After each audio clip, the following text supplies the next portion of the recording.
We're joined by Operations Director at Women and Men Against Child Abuse, Vincentia Dlamini. Thank you for being with us again, Vincentia. So, 4 life terms. The MEC has described them as a victory for South Africa. Do you agree?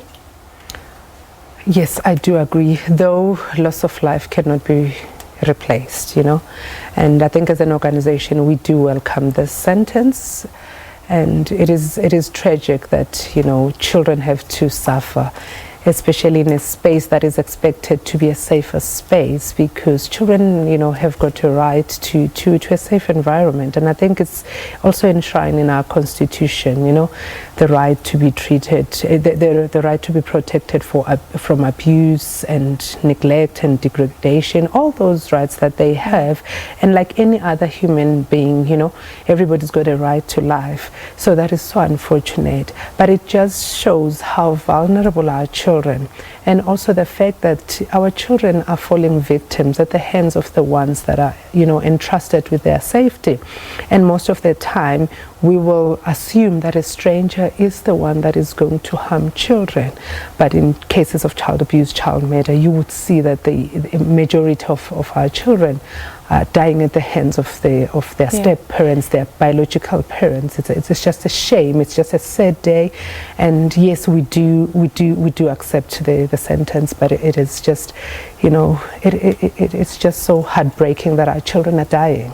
I mean, this was so calculated. He strangled the children one by one, then took the older one even away from the house and strangled her. So I guess if ever there was cold-bloodedness, calculated murders, this was it. Yeah, you know, it just tells you the type of person he is. If I say a person or just a monster, how do you begin to do that? Regardless, there's no excuse. No matter how angry you were, no matter how hurt you were with the divorce proceedings and everything. But I think the other issue that we need to handle is the issue of how do we raise our children in terms of growing up with empathy, kindness, and enrolling them in those, you know, in those programs that during early childhood development, this is where children are going to learn kindness. They're going to learn to be sensitive. They are going to, because as a study was conducted of people that were just showing this in jail and saying the fact that when they were growing up, they suffered other forms of abuse or neglect. Not that that is a reason, that is an excuse for them, but it does show that when, you know, there's a lack of love, there's a lack of empathy and kindness. Well, this is what happens later on in life. I'm glad you brought this up, because the SABC has been cleared for running a story looking at the background of a child rapist. I think there are people asking, how do these monsters get created? And maybe it's something, or do you believe it's something we should be asking if we're going to try and reduce gender-based violence? What drives these men?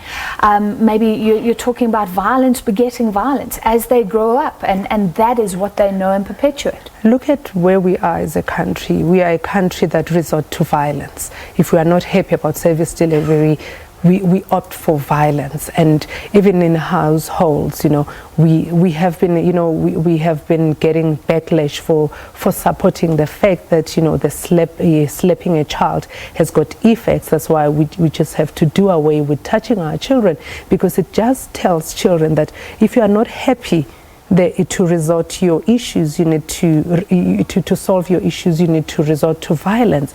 So what we need to do is educate our children to have alternative ways of dealing with conflict and having positive conflict resolution measures, you know, and just know that there's other way, not being physical, not being violent, but if we are okay with exposing our children to gender-based violence within our homes, because we know most of the time when the parents are fighting, the children do suffer a lot. And as a result, they are going to act out. We've seen children acting out. We see children in our clinics that come because they're acting out because of what is happening within homes. And we cannot just, you know, just disregard that the environment does have a huge role in how someone will turn up. So I don't know about the history of violence here. I think the mother was scared about what would happen. Do you think that there are always signs that maybe in this case were missed? I mean, there's a whole community around this family looking at what's going on as well.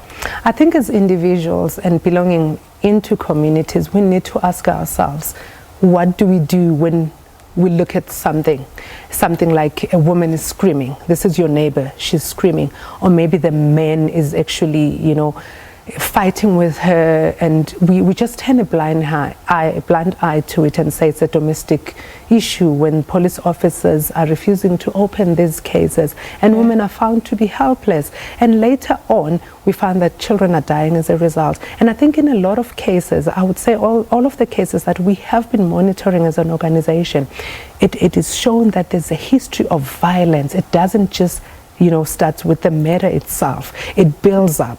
Even in a child murder case, we see that it's a build up. And, even with women that are dying at the hands of their partners, it's a build up of, those issues that have been there. And someone has seen the pattern of abuse and sort of, no, it's none of my business. I should not get involved. Well, interestingly, he's actually up on a rape charge. An alleged rape happened just days before these murders happened as well. The big question, 4 life terms is a lot. Is it a deterrent, though? I mean, are strong sentences strong deterrents to other men?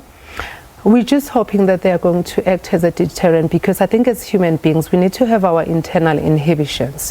When your values are telling you that I cannot kill someone because everybody has got a right to life, I can't just assault someone, I can't rape someone, because your values are telling you that. And we're hoping that if you lack those values, that you are going to have these external inhibitors that are going to say, should you not be able to stop yourself, these are the repercussions that you're going to face. So we're hoping at least do it for the consequences. At least do it for the consequences. If you cannot, if you cannot really have,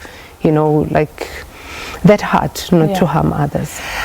Final question. I mean, the mother apparently a teacher and can't go back to work because she doesn't want to be surrounded by children, understandably. I mean, what are the consequences of this? It's unusual in the extreme violence, but families left shattered across South Africa.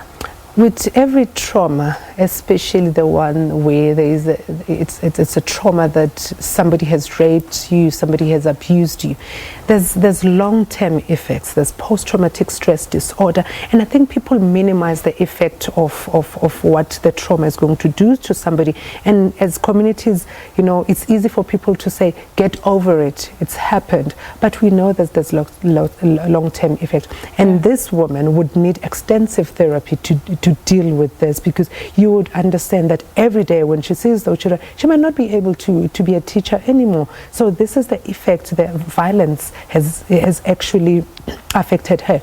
And that is why we are saying that we are in a state of crisis in our country when we're dealing with issues of gender-based violence, and because it does show that there's serious long-term effects that we should not shy away from taking that responsibility.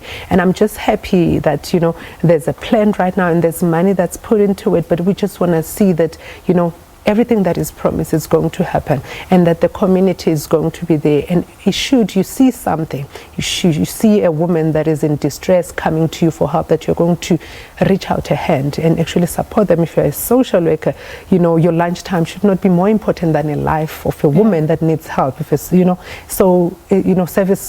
service providers need to be sensitive, families need to be sensitive. If I want to go back home because I'm saying my husband is abusing me, my parents should not really say, you know what, you're going to bring shame to the family. We Christians, we are not allowed to, in our culture, we are not allowed to actually run back home. You are not a woman enough, you don't stay in your marriage. What is the pastor going to say? You understand those questions, you're going to bring shame. Women need to have a safe space when they really feel that their lives are at risk. All right, thank you very much. And sure, we can't imagine how that woman feels. That was the operations director at Women and Men Against Child Abuse, Vincentia Dlamini.